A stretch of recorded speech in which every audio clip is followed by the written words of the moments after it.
Hey everybody, I'm Denmark and this is Just Press Play, and in this place we talk about life, culture, faith, and how it affects us and how we are supposed to react as believers of Christ, Christian believers. And today I want to share with you a story, and it starts this way. There was once a pastor who lived in a city, and this pastor became famous far and wide. Kilala siya kahit saan, no? Lumaki yung publicity niya. I think magaling siya mag-preach or for whatever reason, basta kilala siya.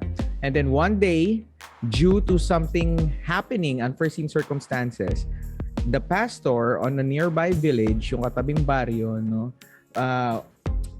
may nangyaring masama. So naturally, etong pastor na to was appointed to be the new pastor doon sa sa katabing village kung saan may previous pastor. So, to go to that village, the pastor needed to ride a bus. Okay? So, he boarded the bus. He was going on a bus trip. And then, pagdating ng conductor, binigay niya yung bayad, no? Yung fare money to the conductor. And then, he sat down. He found a seat and he sat down on the bus. So, nung bumalik yung konduktor, di ba, alam naman natin, yung mga konduktor, kinukuha lahat ng mga sukle, ganyan-ganyan. Yung mga bayad, tapos nagbibigay ng sukle. Minsan, last ka nabibigyan. No? So, nung bumalik sa kanya, inabot ng konduktor sa kanya yung sukle. And then, the pastor found out that sobra yung sukle ng 20 pesos. No? Ang sarap siguro. No? Extra pamasahe din yun. Pag inisip mo, di ba, may extra ang 20 pesos. Pang merienda din, pwede. So, ito ngayon yung inisip ng pastor. Sabi niya, mamaya, bago ako bumaba ng bus, for sure, isusoli ko tong 20 pesos na extra sa conductor. Sobra hindi tama yung sukli niya. Okay, so yun ang gagawin ko. So, bumiyahe yung bus, the bus trip continued, and after some time has passed, the pastor thought, I am unnecessarily getting worried about a small amount, which is 20 pesos, sabi niya. After all, kung iisipin natin, itong mga kumpanya ng bus na to, kumikita naman sila ng libo-libo. Sa dami ng pasahero, sa dami ng mga tao na isinasakay nila, libo-libo ang kinikita nito. So, I think, etong pera na to, it would be better if I would take this extra money, itatago ko na lang, 20 pesos lang naman din. Tapos, siguro sign ito galing kay God, no, na gift niya sa akin tong 20 pesos. Tsaka, besides, sabi niya sa sarili niya, I will make good use of this money naman. Sabi niya, because it is a gift from God. So, ayusin ko to, ingatan ko to, gagamitin ko sa tama. Yun yung tumatakbo sa isip nung pastor during this time na hindi pa siya bumababa. So, nagpatuloy yung bus, yung biyahe, and not too long, the bus reached the village bus stop kung saan na siya bababa. Dito dapat, dito siya magiging bagong pastor, so pababa na siya. So, tumayo na yung pastor and he was walking towards the exit of the bus. He was walking down the aisles, no? And as soon as his feet hit the ground, no, nung umapak na yung paa niya sa sahig, sa lupa, bigla siyang huminto. Tapos umikot siya, hinarap niya ulit yung pintuan, pati yung konduktor. Tapos nilagay niya yung kamay niya sa kanyang bulsa. And then he took out the 20 pesos and he gave it to the conductor. And then sabi niya dun sa conductor, bro, ito yung 20 pesos na suklian mo ko ng sobra kanina. Sabi niya gano'n. So nung pinapakinggan siya nung conductor, nag-explain yung pastor, no, napapangiti yung conductor. Nung napangiti siya, sabi niya dun sa pastor, ikaw ba, no, yung magiging bagong pastor dito sa village na to? Sabi niya ganyan, dyan sa village church na yan, ikaw ba yung bagong pastor? Sabi nung pastor, oo, yes, I am the new pastor of the village church. Sabi niya ganon.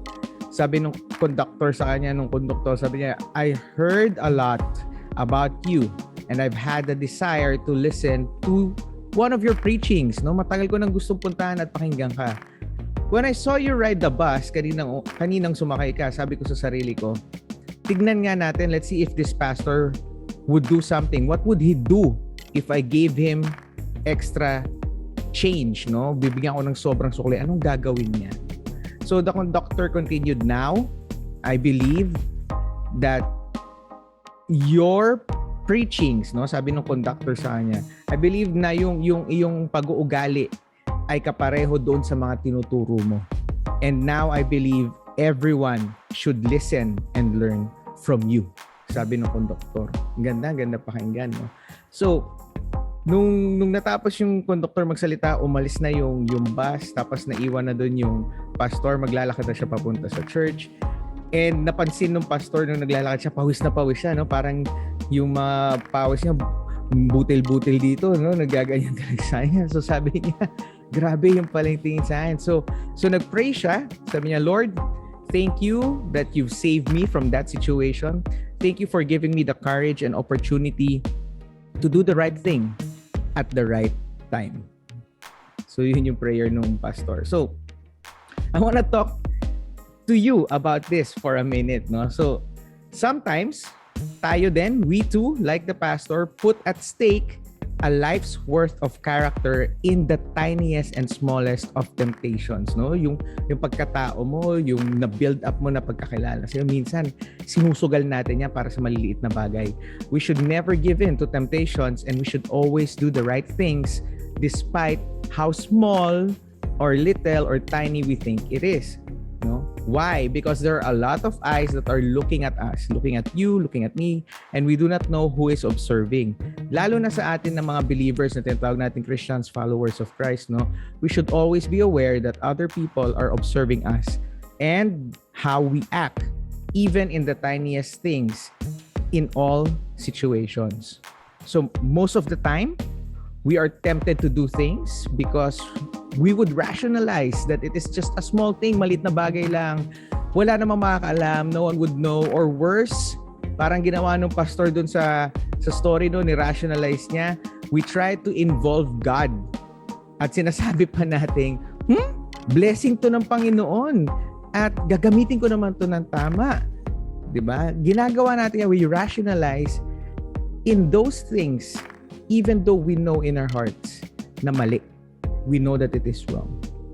We are often tempted to exchange our morals, our characters for something so small, thinking that we deserve it, we owe it to ourselves, no?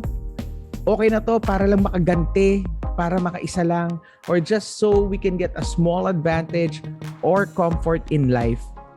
Yun ang gusto natin, no? Kaya parang minsan sobrang tempted tayo, wala namang makakaalam, no? Giginhawa lang ako ng konti. So, ito yung reflection dun na isang aspect, no? If you cannot be trusted in small things, how can you be trusted in bigger things? How would you react? How would you handle bigger things kung sa maliit na bagay hindi mo alam paano i-handle? We should always be mindful of our credibility and our testimony, especially to other people, because it is the best way that we can influence them, no? Hindi alam ng pastor na na-influensyahan niya yung konduktor dahil sa actions niya. Hindi niya naman kinausap yung conductor and talked about preaching or anything good. It was through his actions. It's the same with us. We have to be mindful about our credibility, testimony. That's how we influence people. How we do things. Our actions speak louder than words. It is in this smallest of actions that we can persuade people to do the right thing.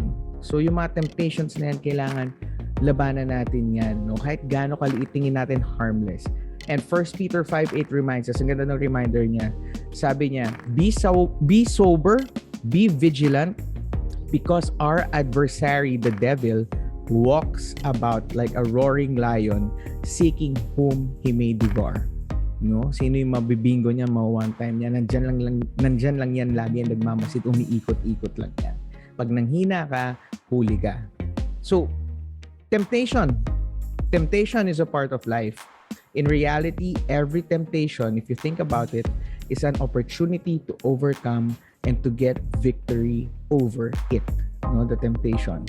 Believe that God has a way of escape for you. Meron yan. May exit strategy. Nandyan lagi. Temptation doesn't become sin until you agree with it. So the way of resistance is the way of escape. Resist temptation and be an overcomer. No? Watch out. Overcome those things in social media. Yung gusto mo na mag-react, gusto mo na maging troll, gusto mo mag-type. No one would know. Makakaisa lang din ako. No? Resist it. Overcome those things. No? Yung mga maliliit na bagay, piso lang, 50 cents lang. No, it starts that way, small, yung temptation. And if you give in, di ba, and other people notice and you think no one was watching, patay. Doon tayo nagkakadalihan, doon tayo nagkakapaluhan. So let's be like the pastor. No, yes, there was conflict. There was temptation in him. But he overcame it.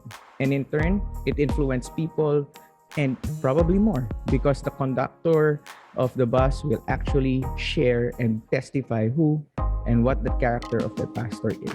Hopefully, ganun din tayo. So may you always guard your credibility and testimony. May you not give in to the tiniest of temptation. And may you be empowered by God to be an overcomer and defeat these things.